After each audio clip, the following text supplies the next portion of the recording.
let me tell you a short story about a little fellow called Jacob.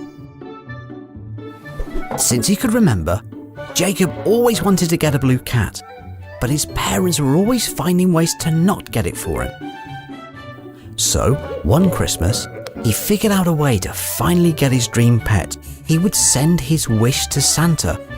Oh, how excited he was when he wrote the letter! But Jacob was too young to take the letter to the post office by himself, so the next morning he had to ask his dad to do it for him. You could say that his dad was the middleman between Jacob and Santa.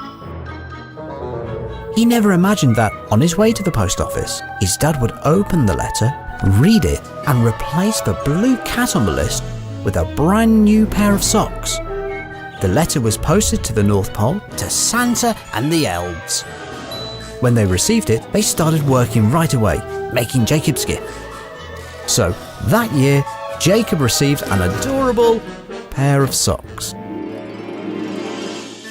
But next Christmas, Jacob decided to use the blockchain. Jacob wrote exactly the same letter, but instead of giving it to his mum or dad to deliver, he directly uploaded it to the North Pole blockchain.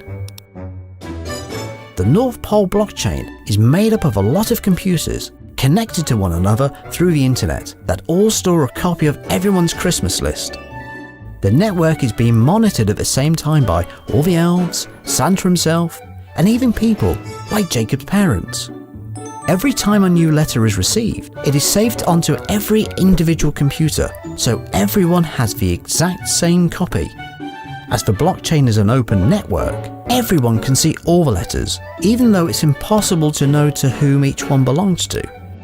But when Jacob's parents saw that there was a letter asking for a blue cat, it wasn't hard for them to know that it was from Jacob. So, once again, they changed it, this time for a cookbook. But as every other node had a copy of Jacob's real letter, the change was spotted, and the computer trying to make the change was cut off from the network, meaning Jacob's real letter remained unchanged. So, guess what Jacob received that year for Christmas?